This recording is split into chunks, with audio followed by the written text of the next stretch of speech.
Is the Mark II really better, or is it just hot? As you can see right here, we're going head to head with an XP50 and half a wing. You better believe it, team, it's not hot. So we're holding our own, coming into the final head on.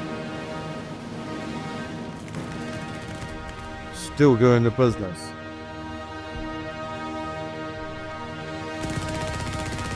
So we'll start with a bit of history. The Supermarine Spitfire Mark IIb entered service in 1940 during the height of the Battle of Britain. Building on the success of the earlier Mark I, it featured the more powerful Merlin 12 engine, giving it a better climb and overall performance in combat. What set the Mark IIb apart was its B-wing armament, combining two 20mm Hispano-Suiza cannons with 4 303 machine guns, dramatically increasing its firepower against enemy aircraft. Although it looked similar to the Mark I, these upgrades made it deadlier in dogfights and more versatile in combat. The Mark IIb helped to maintain air superiority over Britain and marked an important step in the Spitfire's evolution into one of World War II's most iconic fighters. So as you would have seen, Terry, in the first battle, we got 1 kill, 1 assist, and we had 600 meters convergence on it. I believe this is what hurt me in my Mark I and Mark IIa videos with the 8 303 Brownings, was the convergence.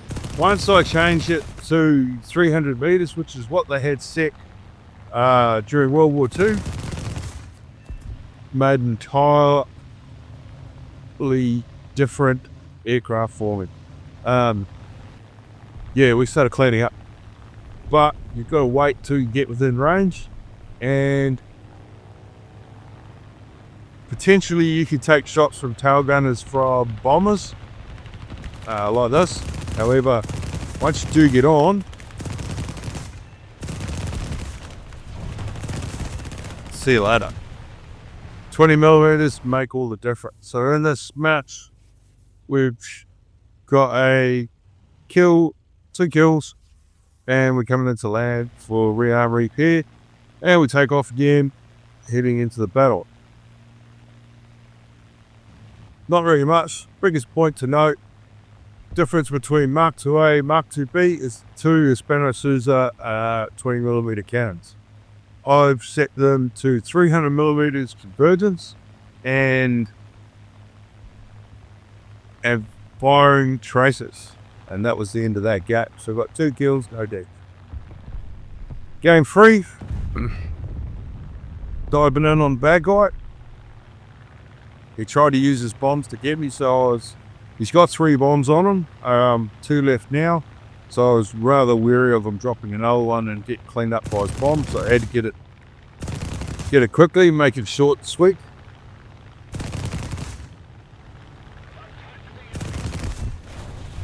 And there he goes. Once you get those cannons on, it's all over. Watch this. Short burst, deck. So when you get the range right and you've got your convergence set, a lot of guys set and forget it. There's a reason why they had it set to 300 in World War II. So you get close enough, your lead isn't so great, and you can actually destroy the targets. See that? Mind you, it was a 0, so don't know the count. Or I could outturn them. So turning inside aircraft, dogfighting aircraft, I don't even worry about it because I know there's pretty much nothing that can outturn me at this point. It's basically, if I can't kill them, it's my personal skill issues, not the aircraft's fault. And again, we're having issue. Well, he was dodging, so gotta give me that. But if you notice, I'm learning as well, not wasting rounds. It only comes with 120 rounds. you can, if you shoot short bursts and get your guns on target, you can get 3 kills easily in a match, which is what we did there. People just kept jumping in.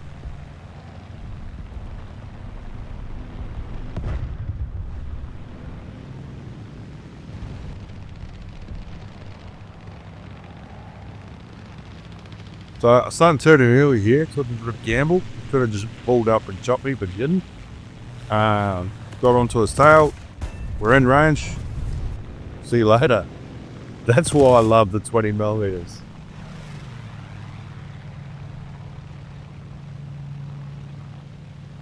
Looking for 3 kills in the game. I run out of can shells, so now I've got 4 303s left. So the punch isn't so great. However, I believe I'm getting more damage with 4 303s than I was with 8 when you're hitting the target or within range. What I found is once you get too close, your rounds are going underneath. So you've got to be aware of that. You've got to shoot above them when you're at this sort of distance.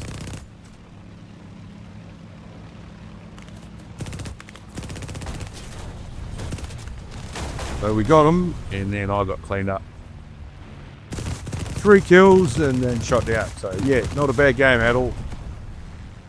Going way too fast to get onto that Mosquito, but because we're in the Mk IIb and it's a Spitfire, we can just loop over the top, dive back down, and complete the kill. He's having a bad day, but we're going to make his day even worse. See?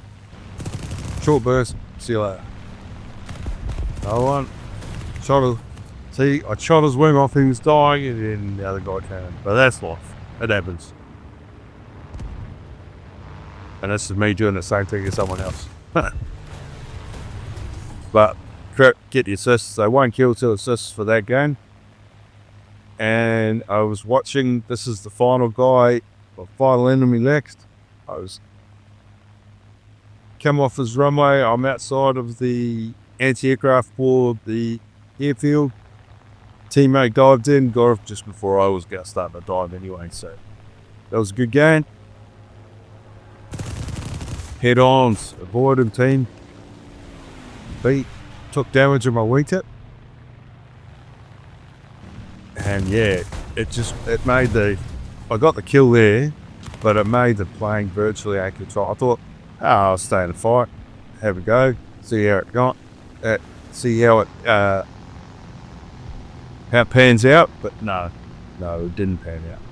The drag from the bullet holes in my left wing made it, when I was trying to pull tight turns, just made it virtually impossible to control, as you can see here.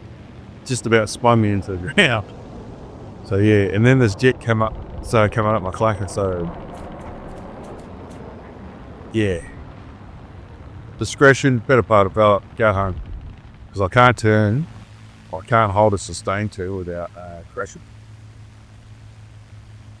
So went home, landed, rearmed, repaired, took off, got into the battle. Well, didn't actually get into the battle. Some finishes pretty much here.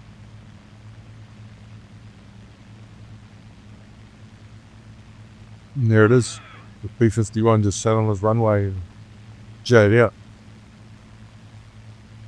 Made everyone wait. Don't be that guy, that thing. Don't be that guy.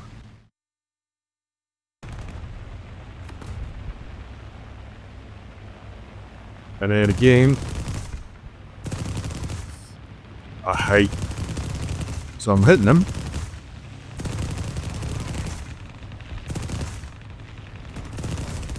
Credit him. The problem is it just chews up all my bullets. That was B-25. And I only got the assist one. So, and I didn't take my own advice and landed at the runway to rearm repair. And Jet Zero came and wanted to piece us. We have none of that, Mr. Zero. And Again, I'm in a Spitfire and I'm at turning a 0, although I did quite badly damage him. So another thing you've got to be aware of is the carburetor flow failure. So if you nose over instead of rolling over, your engine dies in the middle. Stuka trying to have a go, got a shot on it, avoided being shot by in the head on. So whilst flying the Spitfire, what I've worked out is just don't do head-ons. Avoid them and life becomes easy. If you can avoid them and avoid the head-on and get onto their tail, inevitably you'll win the dogfight because there's nothing they can do. Just about perfect setup for the kill. Remember team, like, comment and subscribe for Mk IIa on the Spitfire video. And we'll see you again next time for part 4, the Spitfire VB Tripod.